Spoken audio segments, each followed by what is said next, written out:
Nabil steals a penguin. See that penguin over there? I stole him from the zoo. It wasn't my idea, I swear. The penguin told me to. We'd been away in France, and we were heading home that day. We just had time for one last trip to watch the penguins play.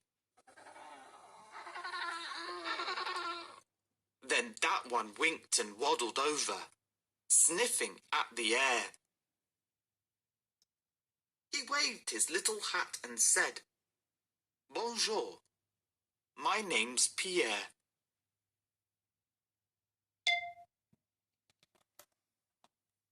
All I ever eat is fish. Fish, fish, fish, fish, fish. Oh, what I wouldn't give to try a more exciting dish. "We can share my lunch," I said. "It's spicy and it's nice.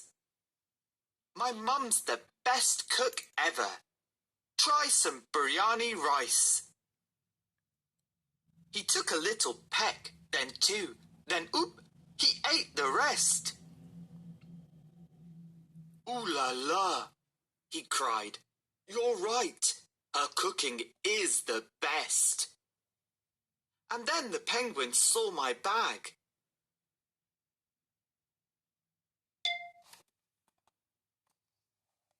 "Au revoir, my friends," he cried, then hopped up high and launched and dived and landed right inside.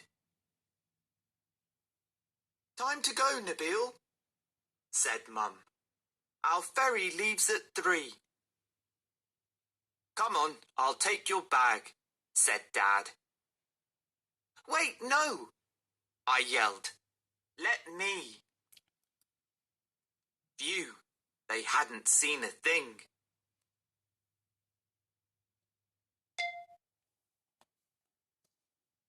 Though once aboard the ship, Pierre popped out and danced with joy, a jiggly wiggle flip.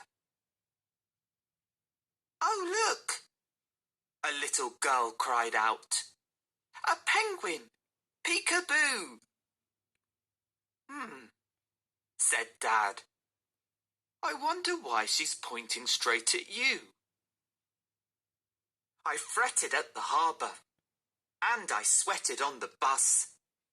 Pierre was everywhere.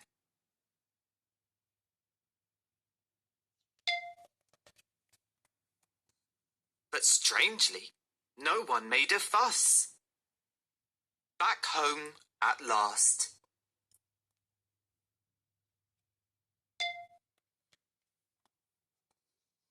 I hurried to my room. Oh, this was bad. "Mum can't find out you're here," I said, "or she'll be hopping mad." "Bonjour," the penguin honked at Teddy. "Any snacks at all?" "Lovely zoo," he added, "but the bears are very small." "Nabil," my sister barged right in. "What is that funny sound?" "Only me. Honk, honk," I said. "No need to look around." "You're acting weird," she said. "There's something fishy going on." "I don't like fish," Pierre called out.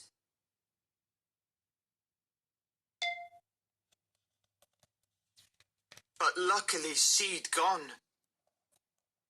He started bouncing up and down, till, oof, he puffed. "I'm hot." Of course, he needed somewhere cool. I totally forgot. By now, Pierre was dizzy, and his cheeks were turning red. "Come on," I said. The bathroom. We can hide in there instead. Pierre was way ahead of me. I heard him shout, Yippee!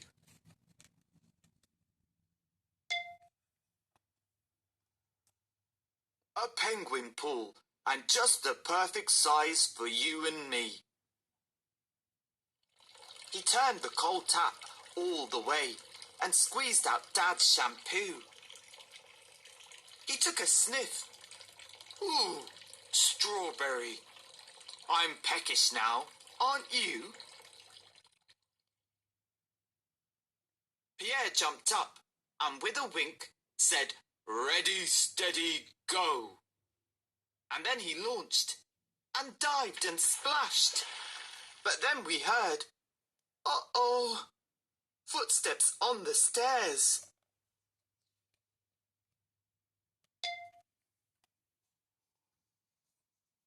It's Mum, she's coming. We're in trouble. Quick, Pierre, you've got to hide. Get underneath the bubbles. Mum marched straight in and gasped at all the puddles on the floor, then looked around and saw Pierre, who waved and said, Bonjour. She stood and stared. I closed my eyes, and then she said, Nabil.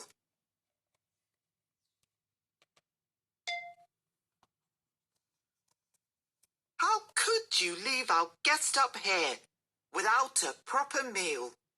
He's travelled all this way without a single bite to eat. Now come with me, she smiled at him. You're in for quite a treat. Ooh la la, the penguin laughed. His eyes were bright with tears.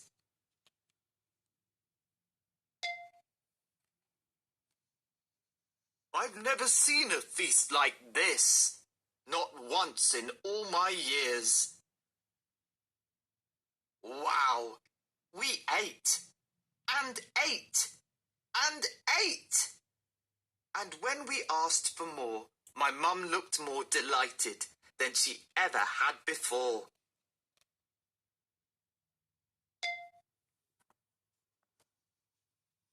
We even cleared the table, which I thought was pretty clever, because I asked straight after if Pierre could stay forever. Mum stopped and thought, and then she smiled. Of course he can, Nabil. A helpful little penguin in our family sounds ideal.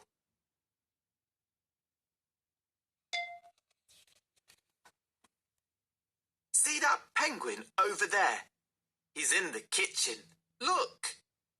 He's happier than ever now he's learning how to cook.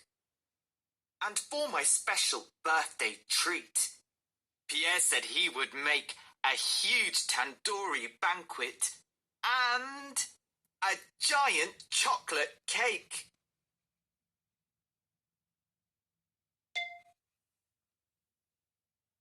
You won't go back to France? I asked. Oh no, he honked. Don't worry. French cuisine sounds very fine, but nothing beats a curry.